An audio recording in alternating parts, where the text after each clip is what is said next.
شادی اسی وقت کامیاب ہو سکتی ہے جب خاوند بہرا اور بیوی اندھی ہو۔ اگر زندگی کے باغ سے کانٹے چن لیے جائیں اور وہ خوشیوں کا گلدستہ بن جائے تو ایسی زندگی دوزخ سے بھی بدتر ہوگی۔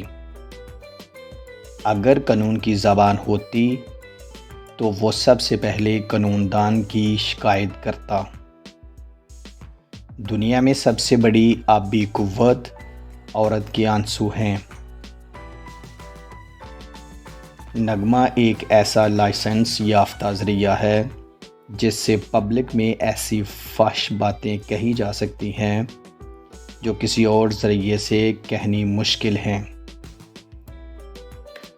جج قانون کا ایک ایسا طالب علم ہے جو اپنے امتحان کے پرچے خود مارک کرتا ہے۔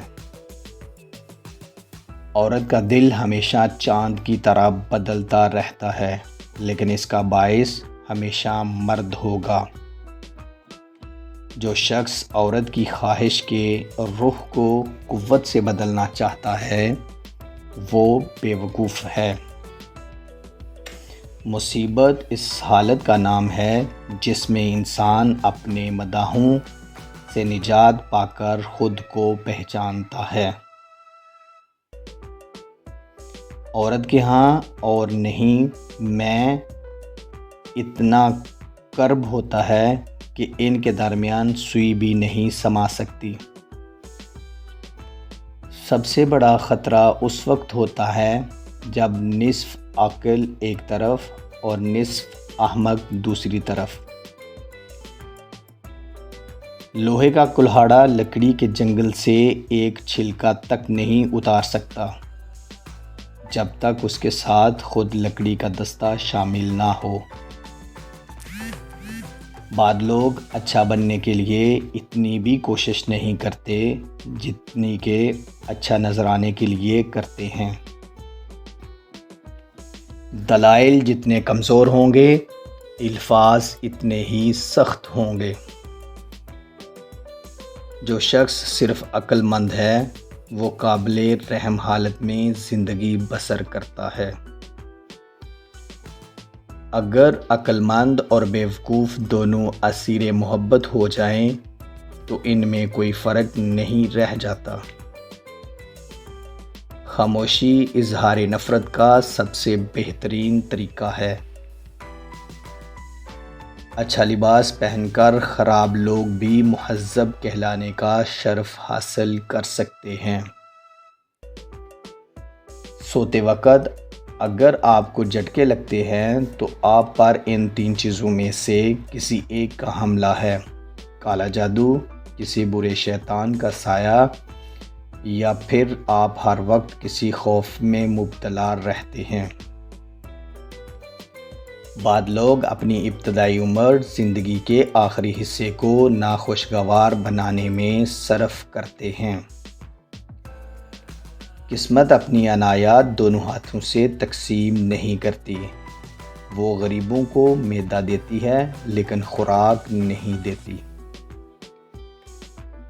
بھیڑ اور بھیڑیا دونوں اس حالت میں اکٹھے رہ سکتے ہیں جب بھیڑ بھیڑیے کے پیٹ میں سما جائے۔ جو لوگ ہم سے پہلے تھے وہ ہمارے لیے قابل عزت ہیں اور جو ہمارے بعد آئیں گے ہم ان کے واسطے عبرت ہیں۔ کامیابی کا دار و مدار آپ کی محنت یا دوسروں کی جہالت پر ہے۔ لٹیرے کو یا تو آپ کی دولت کی ضرورت ہوگی یا زندگی کی، لیکن عورت کو دونوں کی ضرورت ہوتی ہے۔ موجودہ نظام میں اپنے پڑوسی کی جیب خالی کیے بغیر کوئی شخص اپنی جیب نہیں بھر سکتا۔ عقل مند قانون دان خود کبھی قانون کا دروازہ نہیں کھٹکھٹاتا۔ لوگ پہلے تو آزادی کے لیے جنگ کرتے ہیں، پھر قانون کو آواز دیتے ہیں اور آزادی اس کی نذر کر دیتے ہیں۔ حق گوئی پر الزام لگ سکتا ہے لیکن اس کو شرمندہ نہیں کیا جا سکتا۔ آج تک جو قوانین بنائے گئے ہیں ان کا کام چھلکوں کی حفاظت کرنا اور دانوں کو دور پھینک دینا ہے۔ فراموش کرنے والا خوش قسمت ہے کیونکہ وہ اپنی غلطیوں پر قابو پا لیتا ہے۔ دنیا میں سب سے بڑی مصیبت یہ ہے کہ بیوقوف پر یقین اور عقل مند شک و شبہ میں گھیرے رہتے ہیں۔ برے ارادے سے سچ بولا جائے تو وہ ہر قسم کے جھوٹ پر سبقت لے جاتا ہے۔ بیمار ہونے پر اپنے دشمنوں کو معاف کر دیجیے تاکہ آپ صحت یاب ہو جائیں۔ خوشامد بیوقوفوں کی غذا ہے، اس کے باوجود بعض اہل تمیز بھی اس غذا سے بہرور ہونے کو مذموم نہیں سمجھتے۔ انسان صبح کے وقت اپنے آپ کو آہستہ آہستہ مرتے دیکھنے کے لیے کتنا خوش اٹھتا ہے۔ مسرت مستقل اور متواتر دھوکہ کھانے کا نام ہے۔ تیز زبانی ایک ایسا آلہ ہے جو استعمال سے گھس کر اور بھی تیز ہو جاتا ہے۔ آپ کو ہر اس دوست کے ساتھ جسے آپ خریدتے ہیں ایک دشمن مفت میں مل جاتا ہے۔ اگر لوگوں کو ایک دوسرے پر اعتماد نہ ہوتا تو ہر ایک کو صرف اپنی ہی آمدنی پر گزارا کرنا پڑتا۔ مجھے وہ آدمی بہت یاد آتا ہے جس نے ماں باپ کو قتل کر دیا۔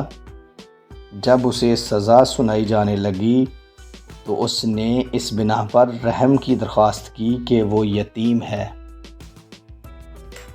وکیل ایک ایسا تعلیم یافتہ انسان ہے جو آپ کی جائیداد آپ کے دشمنوں سے بچا کر خود رکھ لیتا ہے۔ بن بلائے مہمانوں کا خیر مقدم اس وقت ہوتا ہے جب وہ جا چکے ہوتے ہیں۔ شادی ضرور کیجیے، اگر بیوی اچھی ملے تو زندگی پر لطف اندوز ہو جائے گی، اور اگر بیوی اچھی نہ ملے تو آپ فلاسفر بن جائیں گے۔